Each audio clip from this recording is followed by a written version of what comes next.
자, 그 다음에 이제 균형 가격하고요. 균형 거래량의 계산에 대해서 보시면 수요 함수는요. 1400 마이너스 2P고요. 공급 함수가 200 플러스 4P일 때 균형 가격과 이제 균형 거래량을 계산하라. 이렇게 이제 나온다는 얘기죠. 자, 그랬을 때 균형 가격 하에서는요. 수요량하고 공급량이 일치한다고 그랬어요. 그죠? 네, 그러면 균형 가격 하에서는 수요량하고 그 다음에 뭐가 공급량이 같아진다는 얘기죠. 지금 현재 여기서 우리가 뭐를 몰라요? 수요량하고 공급량을 모르잖아요. 그죠? 그러면 얘네를 구하기 위해서는 뭐를 먼저 구해야 돼요? 가격을 구해야 돼요. 가격이. 자, 그러면 1400 마이너스 2P가 200 플러스 4P하고 같다는 얘기죠. 균형 가격 하에서는 수요량과 공급량이 같으니까. 자, 그랬을 때 여기를 정리하는 거는요. 여기 부호 있죠. 예, 부호는 부호끼리 묶어주면 되고요. 상수는 상수끼리 묶어주면 돼요. 그러면 200은 어느 쪽으로 가야 되고 1400이 있는 대로 마이너스 2P는 여기는 4P 쪽으로 가져야 되는데 여기 등호가 있잖아요. 등호를 넘어가면서 부호가 바뀌는 거죠. 그러니까 마이너스는 플러스로 바뀌고요. 여기 200이 있을 때 200은 이 앞에 플러스의 부호가 생략되어 있는 거죠. 우리가 그냥 1, 2, 3 이렇게 표현하지 플러스 1, 플러스 2, 플러스 3 이렇게 얘기하지 않죠. 그러니까 생략되어 있으니까 얘가 좌변으로 넘어가게 되면 마이너스의 부호로 바뀌죠. 1400 마이너스 200은 4P 플러스 얼마? 2P가 되는 거죠. 그러면 두 개를 더하면 6P죠. 빼면 1200이죠. 그럼 6P가 1200이라는 얘기는 P를 구하기 위해서는 양쪽을 6으로 나누라는 얘기죠. 그럼 얘는 없어지니까 1이 나올 거고 P가 나올 거고 1200을 6으로 나누면 200 나오겠죠. 그러면 여기서 우리가 뭐를 구한 거예요? 구했으니까 이제 대입하면 되죠. 네, 그러면 2 곱하기 200의 논리잖아요. 그러면 400이죠. 네, 그러면 1400에서 400 빼면 그럼 얘가 1000이라는 얘기는 얘도 1000이어야 된다는 얘기잖아요. 그럼 4 곱하기 200이면은 800이죠. 200 더하면 얘도 1000이죠. 그러면 얘는 얼마라는 거예요? 1000. 근데 이제 굳이 이 과정을 하지 않고요. 그냥 이렇게 나온 상태에서 그냥 암산 수준으로 할 수 있죠. 1400에서 얼마 빼고요. 200 빼고 2에다가 4 더하면 6이죠. 그죠? 나누면 얼마 나온다? 200 나온다. 그럼 갖다가 대입을 한다. 뭐 이런 논리죠. 균형에서 주어지는 거는 내용이 좀 간단해요. 여기는. 그래도 계산에 대한 거는 별로 권하고 싶진 않아요. 이거는 그냥 이론에 대한 거라도 정확하게 해주시면. 자, 그 다음에 이제 77페이지 가시면요. 그 상단 그래프 밑에 가면 동그라미 2번에 균형의 이동이라고 해놨죠. 예, 이론에서는 이제 그거를 물어봐요. 그러니까 이것도 정리해 두셔야 돼요.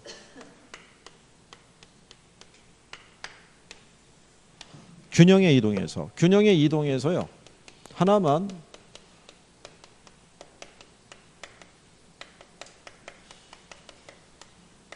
첫 번째 조건은요. 수요만 변하는 경우예요. 그러니까 수요만 변한다는 얘기는 공급은 변화가 있다 없다. 공급은 변화가 없어요. 그러면 첫 번째 조건은 이거예요. 공급이 불변인데요. 수요가 증가했다는 거죠. 그때 균형 가격하고요. 균형량이 있죠. 네. 그러면 요거는 이렇게 생각하시면 돼요. 균형 상태에서는 수요나 공급이나 다 100이었다는 얘기예요. 100이었는데 뭐만 늘었다는 거예요. 수요만. 그러면 거래량이 어떻게 되겠어요? 균형량이. 응? 균형량이. 증가하죠. 왜? 얘가 늘어났으니까. 그죠? 근데 얘가 불변인데 얘가 증가했다는 얘기는요. 얘가 100인데 얘가 150으로 늘었다고요. 그럼 무슨 상태가 돼요? 초과 수요죠. 그러면 가격은 어떻게 되겠어요? 가격은 상승하죠. 이해하시겠나요? 그 다음에 공급이 불변일 때요.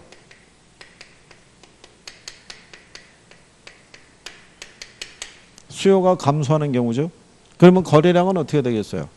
공급이 불변일 때요. 얘가 100인데 수요는 50으로 줄었다는 거예요. 100에서.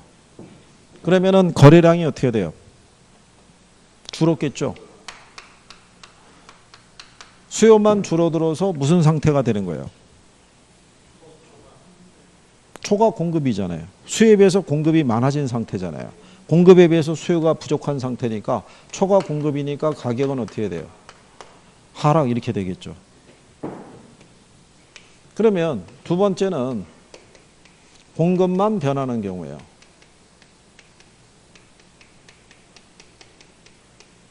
그러면 이번엔 반대로요. 수요가 불변인데 공급이 증가했대요. 그죠? 그러면 얘도 100이었고 얘도 100이었는데 얘는 100에서 150으로 늘었대요. 그죠? 그러면 거래량은 어떻게 돼요? 늘었을 거 아니에요. 근데 뭐만 늘어난 거예요? 공급만. 무슨 상태가 돼요?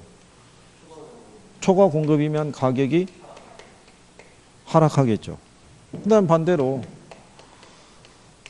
수요가 불변인데 공급이 감소했대요. 그러니까 얘는 그대로 100인데요. 얘만 50으로 줄었대요. 원래 100에서. 그러면 거래량은 어떻게 돼요? 얘가 공급만 줄어들면서 무슨 상태가 발생한 거예요? 초과 수요잖아요. 그러면 가격은 어떻게 돼요? 그러니까 항상 이 가격에 대한 거는요. 초과 수요냐 초과 공급이냐를 놓고 우리가 판단할 수 있으시면 돼요. 그렇죠? 네. 내용은 뭐 간단한 거. 근데 이것도 시험에서 내요. 냈던 선례가 있고. 그러니까 여기는 뭐 틀린다는 거는 있을 수가 없다는 얘기죠. 그렇죠? 예. 자, 그 다음에 뒷페이지로 넘어가시면은 78페이지에 자, 상단 박스 밑에 가면 니은에 수요 곡선과 공급 곡선이 모두 이동하는 경우를 물어봤죠. 예. 그랬을 때 여기는 한쪽만 이동하는 경우인데요.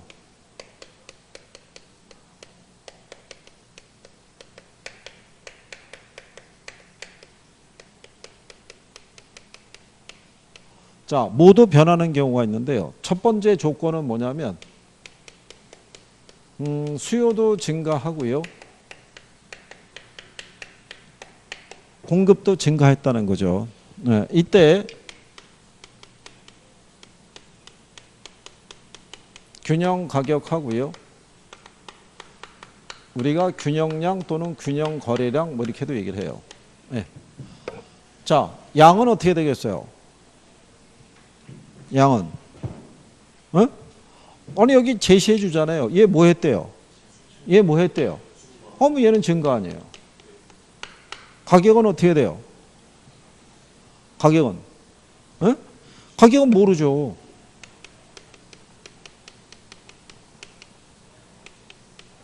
왜 모르냐면 얘도 늘어나고 얘도 늘어났는데 어느 게 더 많이 늘어나는지를 알 수가 없잖아요. 이 조건에서는. 그러니까 가격은 불명확하다고요. 그죠? 우리에게 정보를 줘야 되죠. 얘 증가하고요. 얘 증가가 같대요. 그죠? 그럼 양은 어떻게 돼요? 양은 아니 이거는 조건이 같잖아요. 다 증가잖아요. 그럼 양은 증가하는 거죠. 증가하는데 여기 수요가 증가했을 때 얘는 100에서 110으로 늘었다는 거예요. 그죠? 근데 공급도 100에서 110으로 늘었다고요. 그러면 새로운 균형이 어떻게 돼요? 똑같아지잖아요. 그럼 가격은 어떻게 되겠어요? 불변이라고요. 이렇게 수요하고 공급 곡선 이렇게 주어져 있을 때요. 여기 균형점이 있죠. 이 균형점에서 그대로 좌측 또는 우측을 이동하죠. 그러면 가격은 그대로인 상태에서 양만 왔다 갔다 하는 거예요. 근데 이 상태에서 이 균형점이 위아래로 움직이죠. 그러면 가격이 상승 또는 하락하는데 양은 또 불변인 거라고요. 무슨 말인지 아시겠나요? 그러니까 여기 있는 케이스는 둘 다 지금 뭐 했다는 거예요. 증가했다고요. 이 상태에서 수요가 늘어났다는 거죠. 이렇게. 수요가 증가했는데 공급도 똑같이 증가했다는 거예요. 그럼 수요 곡선의 이동과 공급 곡선의 이동폭이 같으면 가격은 불변인 상태에서 뭐만? 양만 늘어난다고요. 양만. 그러니까 원래 균형점에서 그냥 우측으로 수평 이동하잖아요. 그죠? 네. 좌우로 수평 이동하면 가격은 불변이고 양만 증가 또는 감소하는 케이스예요. 그러면 그 다음에 수요도 증가하고요. 공급도 증가했는데 수요의 증가가 더 크대요.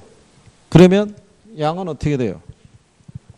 양은 증가죠, 증가. 아니 이게 눈썰미로 보더라도 이게 계속 증가로 내려오고 있잖아요. 여기는 다 뭐겠어요? 다 증가란 얘기죠. 자, 그러면 가격은 어떻게 돼요? 가격은 상승하죠. 자, 얘도 증가하고 얘도 증가했어요. 근데 얘는 100에서 150으로 늘었고요. 얘는 100에서 110으로 늘은 거예요. 얘가 더 크죠. 그러면 무슨 상태냐면 초과 수요 상태잖아요. 그러니까 당연히 가격은 상승하는 거죠.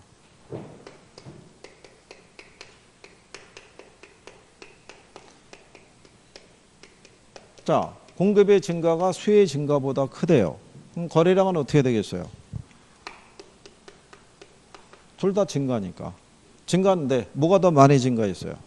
그러면 가격은 하락하는 거죠. 그렇죠? 얘는 예를 들어서 100에서 110으로 늘었다 그러면 얘는 100에서 150으로 늘어난 거죠. 그러면 결국 수요의 증가보다는 공급의 증가가 커서 초과 공급 상태가 되는 거죠. 구별할 수 있으시겠죠? 이렇게 나오면은. 자, 그럼 반대로 얘도 감소하고요. 얘도 감소한대요. 그죠?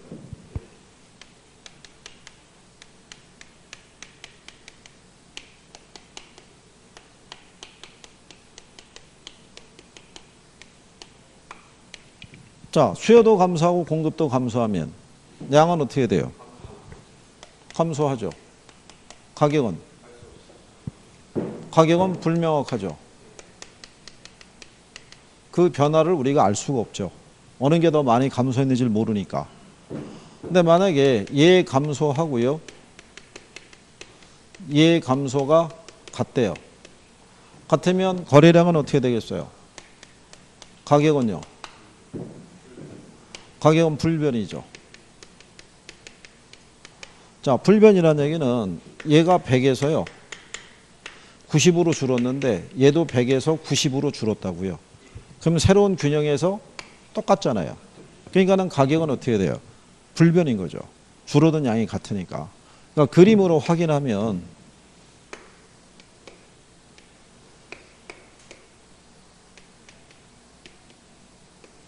이 상태에서 수요가 어떻게 돼요? 줄어든다고요. 근데 공급도 어떻게 돼요? 공급도 줄어든다는 얘기죠. 이렇게. 둘의 이동폭의 크기가 같으면 뭐는 줄어들고요. 양은 줄어들고 가격은 그대로죠. 예, 그 조건을 얘기하는 거죠. 그리고 이게 나중에 그림으로도 할 수 있는데 그림을 이해하시려고 그러면 수요가 증가하죠.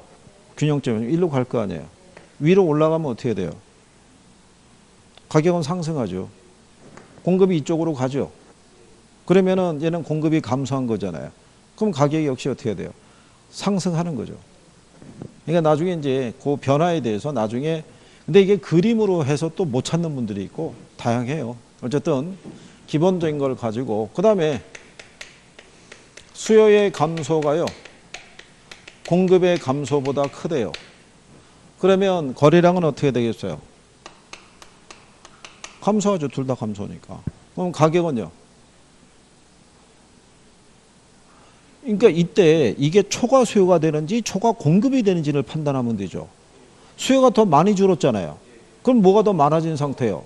공급이. 그러면 무슨 상태가 돼? 가격이 하락하겠죠. 그러니까 얘는 이런 경우잖아요. 얘는 100에서 50으로 줄었고요. 얘는 100에서 90으로 줄었대요. 그러면 공급에 비해서 수요가 부족하잖아요. 수요에 비해서 공급이 많아진 상태니까 초과 공급이니까 가격은 하락할 거 아니에요.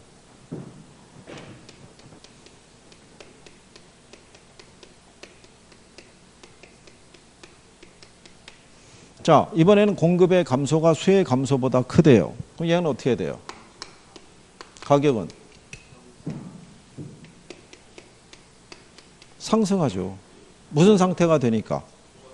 초과 수요가 되는 거죠. 수요가 줄어드는 것보다 공급이 더 많이 줄었잖아요. 그럼 상대적으로 수요가 많아진 상태가 되죠. 그렇잖아요. 반대일 거 아니에요. 얘는 90으로 줄었는데 공급은 100에서 50으로 줄었다고요. 그러면은 여기 있는 수요에 비해서 공급이 부족한 상태가 되잖아요. 그러니까 초과 수요 상태가 되니까 가격은 상승하죠. 이해하시겠나요? 이 과정을? 이게 이해가 돼야 내용을 이제 우리가 간단하게 할 수 있어요. 그러면 나오면 무조건 맞출 수 있다는 얘기죠. 이번에는 수요는 증가하는데요. 공급은 감소한대요. 그렇죠? 네. 그러면 이때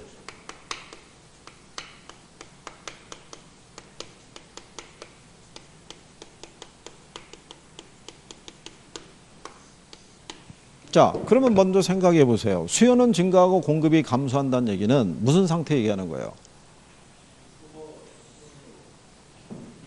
초과 수요잖아요. 초과 수요. 수요는 늘고 공급은 줄어드니까. 그죠? 그러면 가격은 어떻게 되겠어요? 양은요? 양은 모르는 거예요.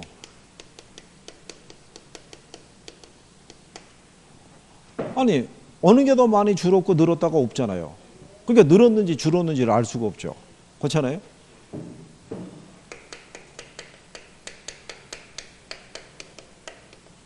수요의 증가하고요. 공급의 감소가 같대요.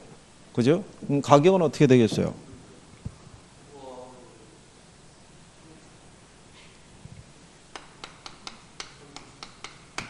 아니 이게 눈썰미로 봐도 그렇죠. 같은 색으로 가면 그냥 계속 같은 색으로 가잖아요. 그죠? 이 조건이 무슨 상태라고 그랬어요? 초과수요 상태라고 했어요. 초과수요. 그죠? 그러면 얘는 이제 불변일 거 아니에요. 이런 거잖아요. 얘가 100에서 110으로 늘었어요. 근데 얘는 100에서 90으로 줄었어요. 늘어난 양과 줄어든 양이 같잖아요. 그렇잖아요. 양은 그대로지만 가격은 어떻게 돼요? 초과수요 상태니까 가격은 상승할 거 아니에요. 그림으로 확인해도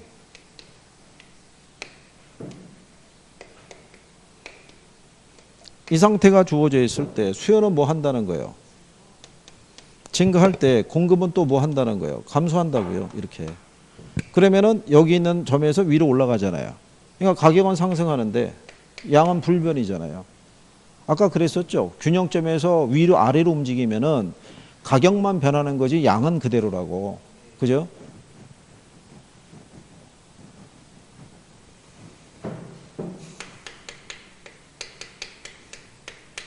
수요의 증가가요. 공급의 감소보다 크대요. 가격은 어떻게 돼요? 양은요. 알려주잖아요.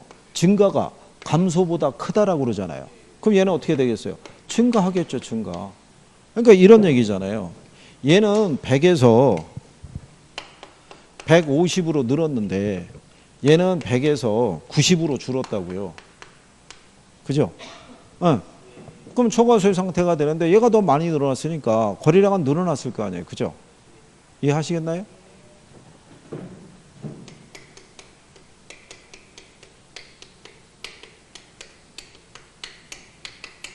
자, 공급의 감소가 수요의 증가보다 크대요. 그럼 가격은 어떻게 돼요? 상승하겠죠. 양은 감소하죠. 왜? 증가보다 감소가 크다라고 해놨잖아요. 그러니까 거래량은 줄어드는 거죠. 얘가 100에서 110으로 늘었다 그러면 얘는 100에서 50으로 줄었다고요. 그러면 늘어난 양보다는 줄어든 양이 더 크죠. 그러니까 당연히 거래량은 줄죠. 그렇지 않겠어요? 이해하시겠나요? 자, 그러면 수요는 감소하고요. 공급은 증가한대요. 그러면 균형 가격하고요.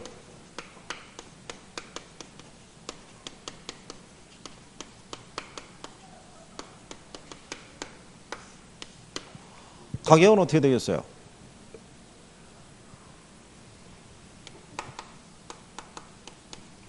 자, 이 조건은 무슨 상태예요? 초과 공급이니까 하락하는 거죠. 양은 모르죠. 그 크기를 구별 안 해줬잖아요.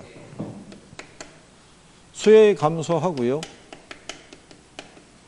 공급의 증가가 같대요. 그럼 가격은 어떻게 돼요? 가격은 하락하죠. 양은 불변이죠. 감소하고 증가가 같잖아요.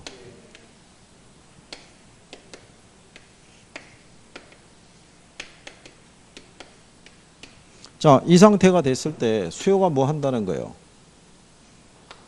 줄어들잖아요. 근데 공급은 뭐 한다는 거예요? 증가한다는 거잖아요. 그러면 뭐는 그대로인데요. 양은 그대로인데 가격은 하락하죠. 이렇게. 그 조건이죠.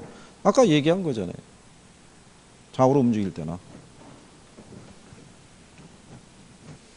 자, 그 다음에는 수요의 감소가 공급의 증가보다 크대요. 그럼 가격은 어떻게 돼요? 하락하죠, 하락. 생각해 보세요. 얘는 100에서 50으로 줄었고요. 공급은 100에서 110으로 늘었대요. 여전히 뭐가 많은 상태예요. 공급이 많은 초과 공급이잖아요. 그러니까 이 조건이 초과 공급이라니까, 이 조건이. 그러니까 가격은 무조건 하락하고 있다고요. 근데 감소가 증가보다 크니까 양은 뭐 한다는 거예요? 감소한다는 얘기고. 그러면 수요의 감소보다 공급의 증가가 크죠? 그럼 가격은 어떻게 해요? 가격은 하락한다니까요. 양은 감소보다 증가가 크니까 얘는 증가할 거 아니에요. 그 여기 보시면 가격의 움직임은 다 같잖아요. 그렇죠? 양의 변화는 우리에게 정보를 줘야 알 수 있는 거고, 이쪽 애들은 양의 움직임은 다 같잖아요. 근데 가격에 대한 거는 초과 수요인지 초과 공급인지를 알려줘야 우리가 가격을 구별할 거 아니겠어요? 그죠? 그리고 얘네 둘을 보시게 되면, 얘네 둘을. 그럼 여기 보시면, 여기 있는 수요하고 공급이 변하면요, 이 가격이 변해요. 변하는데 이 가격은 수요가 움직일 때는 같은 방향으로 움직이고요. 공급이 움직일 때는 반대 방향으로 움직이는 성질이 있어요. 그러니까 여기도 보시면 수요 증가하죠. 가격이 어떻게 돼요? 공급이 감소하면 가격은 어떻게 돼요? 상승한다고요. 무슨 말인지 아시겠나요? 그럼 이렇게 이 움직임이 반대로 나왔을 때는 정이 안 되시는 분들은 그냥 수요를 보고 판단하세요. 수요가 증가하면 가격은 상승하는 거예요. 움직임이 반대일 때만. 무슨 말인지 아시겠어요? 여기도 수요는 감소하고 공급이 증가한다고 돼 있죠. 수요가 줄었으니까 가격은 어떻게 돼요? 하락하는 거예요. 기본적으로. 그러니까 제일 좋은 거는요, 이해하는 게 제일 빠른 거예요. 그 옆에 그 80페이지 뒤로 가시면 예제 나와 있죠. 예제 보시면 우하향하는 수요 곡선과 우상향하는 공급 곡선을 갖는 아파트 시장에서 수요가 증가하고 공급이 감소한다고 할 때 다음 중에서 옳은 거 물어봤죠. 근데 얘네 움직임이 반대죠. 수요는 증가하고 공급이 감소하잖아요.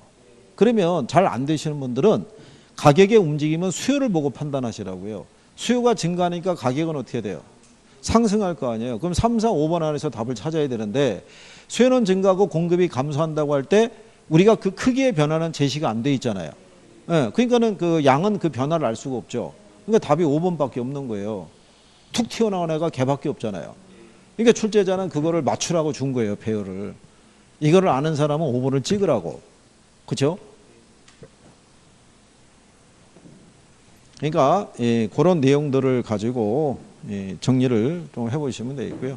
나중에 이제 다음에 할 때는 그래프로 해가지고 간단하게 또 이동하는 것도 정리를 해드리는데, 근데 또 그래프라 그러면 체질적으로 싫어하는 분들이 있어요. 그리고 선생이 해주는 거는 각도가 나오는데 본인들이 할 때는 각도가 또 안 나오는 경우도 있고, 뭐 그런 차이가 좀 있어요. 그래서 근데 이동에 대한 것만 조금 생각하시면 무난하게 또 정리도 할 수 있어요. 자, 어쨌든 요 과정에 대한 것까지 해봤고요. 그 다음에 81페이지 보시면 탄력성이라고 있어요.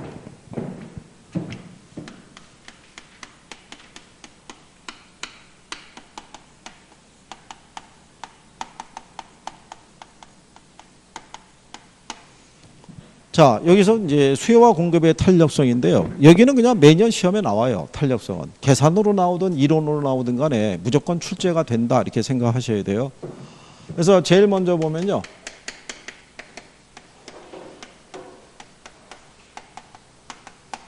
탄력성이라는 것은요.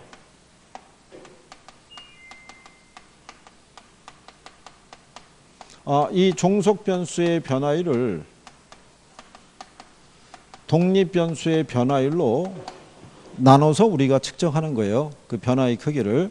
근데 이거를 우리가 나눠서 왜 수치로 확인해야 되는지에 대해서는 지난 시간에 알려드렸어요. 그죠? 우리가 지난번에 얘기한 것처럼요. 가령 예를 들어서 A 건설사에서 부동산 경기가 침체되어 있으니까 분양을 좀 높이기 위해서 이번에 분양가를 갖다가 10%를 인하를 했어요. 그냥 분양가를 싸게 책정하니까 당연히 분양 신청이 어떻게 돼요? 늘어날 수 있을 거 아니에요. 근데 과연 그 분양 신청이 늘어나기는 늘어나는데 이게 몇 프로가 늘어나는지를 수치로 확인을 해야 된다고요. 그래야지만 이게 10% 인하한 것이 어느 정도의 효과가 있는지를 우리가 확인할 수가 있는데 이걸 확인할 수가 없으면 10%를 인하를 해 나는 건지 5% 인하해 나는 건지를 모르는 거 아니에요. 그렇죠? 그래서 우리는 이 변화를 수치로 확인할 필요가 있더라 이런 얘기예요. 그래서 경제학자들이 만들어낸 게 탄력성 개념이에요. 가격이 변할 때 수요량이 또는 공급량이 어느 정도의 크기로 변하는지를 뭐로? 수치로 확인하는 거예요. 수치로. 그러면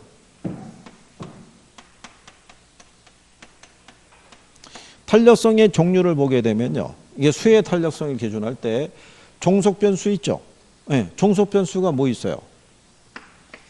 응? 종속 변수가. 아까 앞에서 계속 했잖아요. 종속 변수.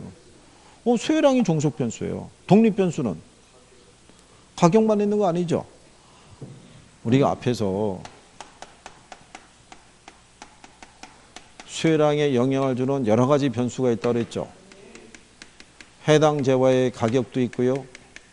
소득도 있고 관련 재화의 뭐도 있고요. 가격도 있고 이런 애들이 있다고 그랬잖아요.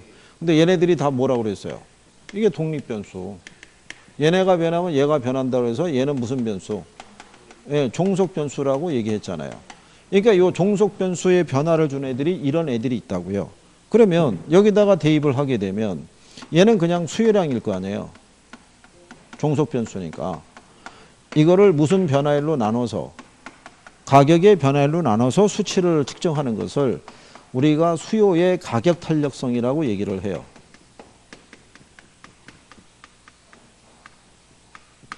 이거를. 그런데 요 수요량에 영향을 주는 변수는 가격만 있는 게 아니라 소득도 있잖아요. 그죠? 네. 그래서 요 수요량의 변화율을 소득의 변화율로 나눠서 측정하는 게 수요의 소득 탄력성이라고요. 무슨 말인지 이해하시겠나요? 자, 그 다음에 여기서 보시면요.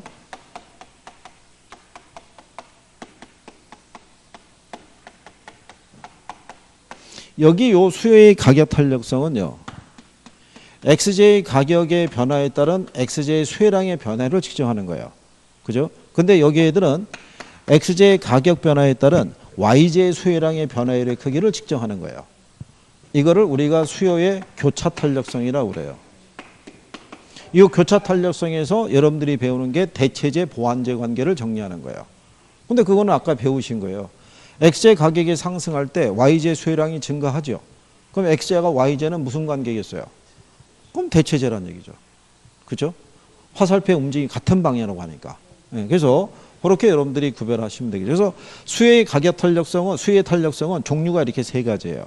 공급의 가격 탄력성은 가격 탄력성 하나밖에 없어요. 그죠? 예전에는 가격 탄력성만 중심으로 냈는데 요즘은 소득 탄력성, 교차 탄력성 다 내요. 그렇기 때문에 그 내용을 기초로. 그래서 여러분들이 거기 81페이지에 보시면 자, 상단에 탄력성은 종속 변수의 변화율을 독립 변수의 변화율로 나눠서 측정한다라고 해놨잖아요. 81페이지에. 그 박스에, 상단 박스에 나와 있죠. 예, 그리고 그 밑에 박스에 가면 수혜의 탄력성은 세 가지가 있죠. 가격 탄력성, 소득 탄력성, 교차 탄력성이 있는데 공급의 탄력성은 가격 탄력성 하나밖에 없죠. 그렇죠? 예, 그래서 그렇게 정리하시면 되겠고요. 그 다음에 거기 이제 그 박스에 보시면요, 부호에 가격 탄력성만 이렇게 뭐로 표시되어 있어요? 절대값으로.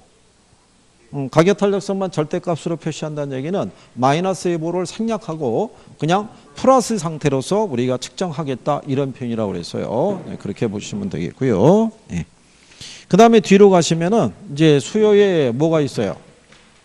가격 탄력성에 대한 거를 우리가 해보시는 거죠.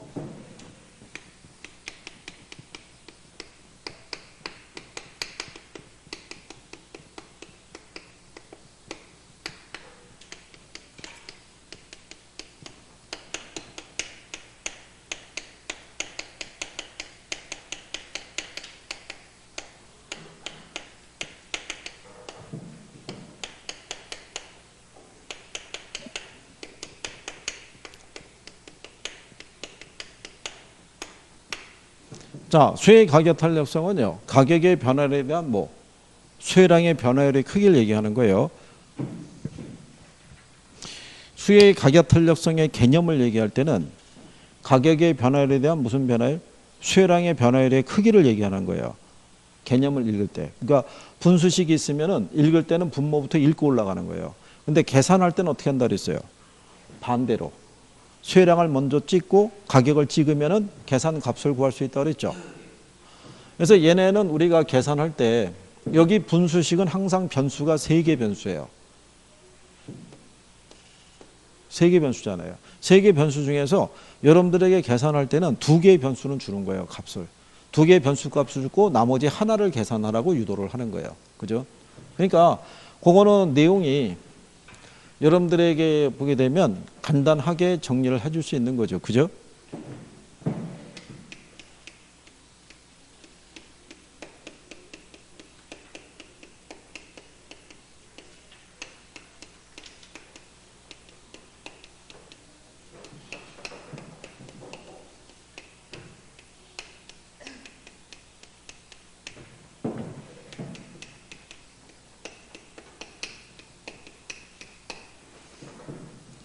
자, 수혜의 가격 탄력성이 0.9일 때 가격이 2% 상승했대요. 그죠? 네, 그러면은 수혜량의 변화율은 얼마가 되겠어요? 지금 변수를 2개를 주죠. 그렇죠? 2개의 변수를 줬잖아요. 그러면 이 2개의 변수를 주고 나머지 이 수혜량의 변화를 구하라는 거잖아요. 그죠? 그러면 여기서 지금 가격이 몇 프로? 2%. 얘가 얼마? 0.9죠. 여기서 분자의 값을 계산하려고 그러면 곱해서 올라가면 돼요. 그죠? 분모에다 요 몫을 곱하면 되죠. 그럼 2 곱하기 0.9 하면 어떻게 돼요? 2 90하니까 1.8%일 거 아니에요. 1.8%가 늘어나요? 줄어들어요? 뭘 늘어나요? 늘어나기는. 아니, 앞에서 그래서 수요 법칙이 중요하다고 그랬잖아요. 가격이 상승했잖아요. 그럼 수혜량은요? 줄어야 될 거 아니에요. 이만큼. 그죠? 김총각. 이 시점에서 아라고 그러면 어떡할 거야. 이 수요의 가격 탄력성은요, 이 법칙을 반영한 거예요. 그래서 가격이 상승하면 수혜량은 다 줄어드는 거예요. 대신에 가격이 하락하면 수혜량은 어떻게 돼요? 늘어나는 거라고요. 여러분들에게 그냥 요 수치에 대한 것만 구하라고 그러면 좋은데 이게 늘어나느냐 줄어드냐를 물어봤을 때는 이게 정확하게 정리가 돼 있어야 된다고요. 무슨 말인지 이해하시겠나요? 네. 그럼 만약에 이런 얘기겠죠. 가격이 2%가 상승할 때요. 수혜량이 1.8%가 어떻게 돼요? 감소했대요. 이때 수혜의 가격 탄력성을 구하라고 할 수가 있겠죠. 가격 탄력성의 수치는 이렇게 물어볼 수 있잖아요. 그죠? 그럼 어떻게 하면 돼요? 나누면 되는 거예요. 수혜량이 지금 몇 프로? 1.8이잖아요. 얘가 몇 프로? 2%잖아요. 그러면은 1.8을 뭐로? 2로 나누면 되죠. 그러면 얼마 나온다는 거예요? 0.9가 나온다고요. 무슨 말인지 아시겠나요? 자, 그럴 때 얘가 0.9일 때요. 여기 보시면 수혜량이 1.8%가 어떻게 돼요? 줄었대요. 그러면 이때 가격이 몇 프로가 변하는지를 구하라고 할 수가 있겠죠. 네. 그럼 어떻게 구하면 돼요? 지금은 이거 구하라는 거잖아요. 조금 아까 이거 구할 때는 어떻게 하고 계산했어요? 여기다 이거 곱해서 올라갔죠. 이게 반대의 계산이잖아요. 그러니까 곱하기 나누기면 역수면은 나누기죠. 그러니까는 여기 나와 있는 대로 1.8을 뭐로 0.9로 나누면 얘가 2% 나온다고요. 요거 가지고 도는 거예요. 근데 여기에다가 요거만 주면 관계가 없는데 소득 탄력성과 교차 탄력성을 같이 묶어서 넣어주는 거예요. 그러니까 여러분들이 단편적인 걸 갖고 계산을 정리하다가 실전에 들어갔을 때 유형이 다르게 나오면은 그게 틀리는 거예요. 계산이 안 되니까. 그러니까 간단한 이런 식으로 나오는 것 정도는 암산 수준이니까 할 수 있는데 탁 부딪혀 봤을 때 그게 아니다 싶으면은 제껴야 된다고요. 거기에 집착하시면 안 되고. 그래서 간혹 가다가 그걸 이제 착각하시는 분들이 있는 거죠. 아, 이게 계산을 이렇게 해보니까 되게 간단하구나. 그러니까 이거 나오면은 내가 풀 수 있겠구나. 이렇게 생각할지 몰라도요. 실전에 가면 그렇지 않아요. 그 작년에 그 실패하신 분 중에 한 분이 뭐냐면 그 정보의 현재 가치 계산할 때 정보의 현재 가치 계산하는 거 혹시 기억하시나요? 왜 이런 식으로 했었잖아요.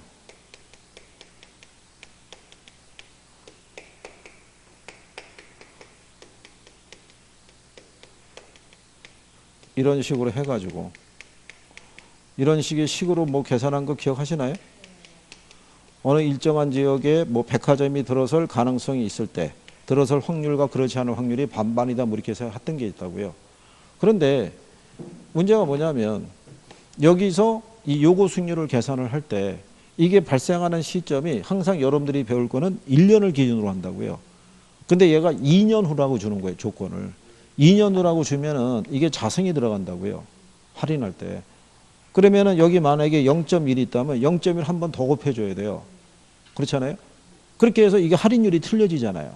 근데 이거를 보지를 못하고 자기는 그냥 항상 1로만 계산하는 거예요. 그러면 값이 안 나오죠. 이거 원래 할 때 참 쉬웠던 건데 라고 들어갔는데 아무리 봐도 지문 안에 자기가 계산한 값이 안 나오는 거죠. 그러니까 뭔가 조건을 놓치고 있는 거죠.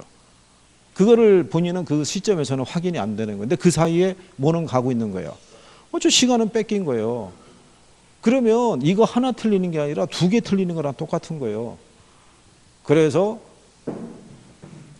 그냥 도라고 얘기하는 거예요. 이거 괜히 그냥 하셨다가 계산을 만약에 그래도 하고 싶으시다 그러면 이론을 다 풀고 그리고 마지막에 시간이 조금 남으면 그나마 내가 자신 있는 유형에 도전을 해서 그거 한번 풀어본다 이렇게 생각하시는 게 낫지. 중간에는 그래서 웬만하면 안 하시는 게 낫다 이런 얘기죠. 그래서 그런 얘기고요. 자, 그 다음에 탄력성의 이제 크기를 가지고 우리가 구별을 하게 되면요. 이런 거죠. 가격이 10%가 이렇게 상승했을 때요. 수혜량이 11%가 감소할 수도 있고요. 수혜량이 10%가 감소할 수도 있고요. 수혜량이 9%가 이렇게 감소할 수도 있어요. 그죠? 그럼 여기 보면 가격이 지금 상승했잖아요. 그럴 때 얘네가 지금 전부 다 감소하죠. 왜 다 감소한다고 그랬어요? 저기 했잖아요. 수요 법칙이니까. 가격이 상승하면 수혜량은 다 줄어든다고요. 그죠? 그러면 이렇게 생각하시면 되겠죠. 가격이 상승하면 일반적으로 소비자들은 소비를 줄이고 싶을 거예요. 그죠? 근데 나는 소비를 많이 줄이는 게 소비자 입장에서는 유리할 거 아니에요. 그죠? 근데 많이 줄이지 못하는 상태 있죠. 그걸 우리가 비탄력적이라고 그래요. 그러면 가격의 변화에 비해서 수혜량의 변화가 어떻게 돼요? 작죠. 근데 많이 내가 쉽게 줄일 수 있다는 얘기는 나에게 유리한 방향으로 양의 조절이 쉽다는 얘기잖아요. 그걸 우리는 뭐라 그런다? 탄력적이라고 얘기를 해요. 뭐라 그런다? 탄력적. 그리고 얘가 변할 때 이 변화의 크기가 같죠. 같은 경우를 우리가 계산하면은 10분의 10이잖아요. 1이겠죠. 이걸 우리가 용어상에서 단위 탄력적이라고 그래요. 단위 탄력적이라는 것은 가격의 변화율과 무슨 변화율이 같다? 수혜량의 변화율이 같은 경우에요. 그리고 이제 얘가 이 가격의 변화에 비해서 뭐가 커요? 수혜량의 변화가 크죠. 1.1이죠. 1보다 크죠. 이런 경우를 우리는 뭐라고 그런다? 탄력적이라고 얘기를 해요. 가격의 변화에 비해서 무슨 변화가 큰 거예요? 양의 변화가. 그러니까 내가 원하는 방향으로 어떻게 해야 돼요? 양을 쉽게 조절을 많이 할 수 있는 경우죠.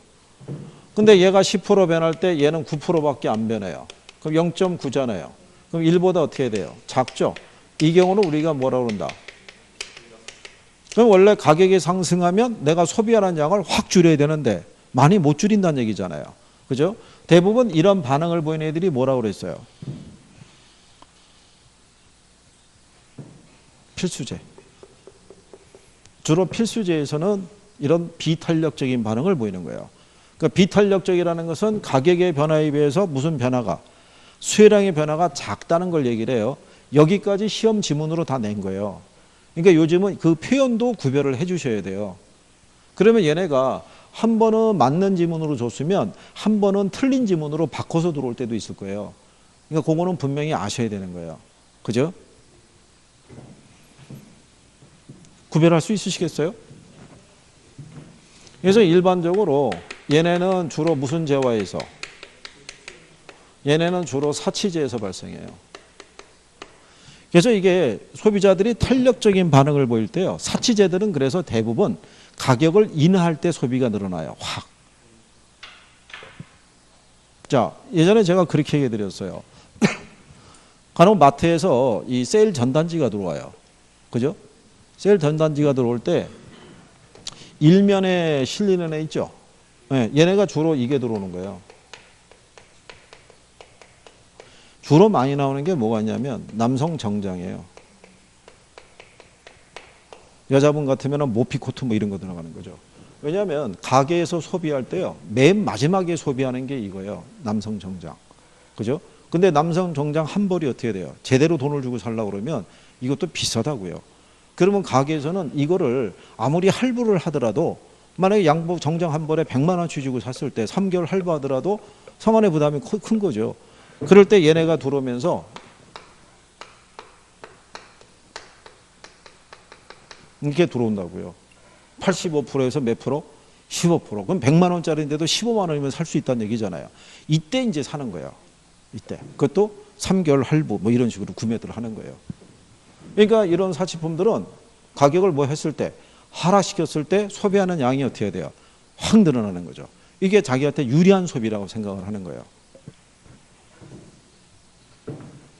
그래서 여기서는 이 탄력적인 거하고 비탄력적인 개념을 알아야 돼요. 그러니까 비탄력적이라는 거는 가격이 오를 때 소비하는 양을 원래는 확 줄이고 싶은 게 소비자의 심리예요. 근데 많이 못 줄이는 경우 있죠. 네, 그런 경우가 무슨 반응이 나타난 거예요? 비탄력적인 거예요. 그래서 여러분들이 주로 필수제에서 마트에 갔더니 된장, 고추장 가격이 뛰었더라도 어쩔 수 없이 걔는 계속 소비해야 되니까 소비하는 양을 대폭 못 줄이겠죠. 네, 그럴 때 반응이 비탄력적이라는 거예요. 그러니까 가격의 변화에 비해서 수혜량의 변화가 크다, 작다 이런 거예요. 이해하시겠나요? 그 다음에 이게 일반적인 탄력성이고요. 특수한 형태의 탄력성이 있어요. 특수한 형태의 탄력성이 뭐가 있냐면 완전 비탄력적이라는 게 있고요. 그 다음에 완전 탄력적이라는 게 있어요. 완전 비탄력적이라는 것은요. 가격이 변할 때 수요량이 변한다 안 변한다 전혀 변하지 않는 경우를 우리가 완전 비탄력적이라고 얘기하는 거예요. 그 다음에 완전 탄력적이라는 것은요. 가격이 일정한 수준에 있을 때 수요량이 무한대로 변할 수 있는 것을 완전 탄력적이라고 얘기를 해요. 그러니까 미세한 가격 변화에도 수요량이 아주 상당히 크게 변하는 경우를 완전 탄력적 이렇게도 표현을 해줘요. 이것도 시험에 나온 거예요. 얘도 시험에서 가끔씩 쓰는 애예요. 근데 최근에는 비탄력적인 것도 물어본 거예요. 근데 가만히 보시면 5개잖아요. 그러니까 오지선다를 구성할 때 얘네들 중에서 한두 개 정도는 계속 발췌가 가능한 거예요. 그러니까 개념 정리는 분명히 해두셔야 되는 거예요. 이해하시겠나요? 네. 그랬을 때 완전 비탄력적일 때는요. 기울기가 이렇게 수직선으로 나와요. 기울기가. 네. 그러니까 여기 있는 가격이 변할 때 뭐가 변하지 않는다는 거예요. 양이 변하지 않는 걸 얘기를 하는 거예요. 근데 완전 탄력적일 때는 기울기가 어떻게 표현돼요? 수평선으로 표현돼요. 이거는 수요나 공급이나 똑같아요. 공급의 가격 탄력성에서도 완전 비탄력적일 때는 수직선, 완전 탄력적일 때는 뭐로? 수평선으로 표현을 해요. 그래서 그런 내용을 기본적으로 구별하시면 되겠고요. 82페이지 그 하단에 가면은 수요의 가격 탄력성과 공급자의 판매 수입 뭐 이런 거 나와 있죠. 이거는 이제 그렇게 생각하시면 되죠. 지난번에 요 예를 들어서 설명을 해드렸는데 우리가 만약에 임대업자가 임대료 올릴 때 있죠. 네, 올릴 때 임차자들의 반응이 탄력적일 때 올리는 게 좋아요? 비탄력적일 때 올리는 게 좋아요? 비탄력적일 때 올려야지 임대 수입이 늘어난다. 그걸 우리가 지난번에 해봤었잖아요. 그죠? 예. 그래서 잠깐 쉬었다가 그 과정을 우리가 설명을 해드리죠. 이거는 조금 이해만 하시면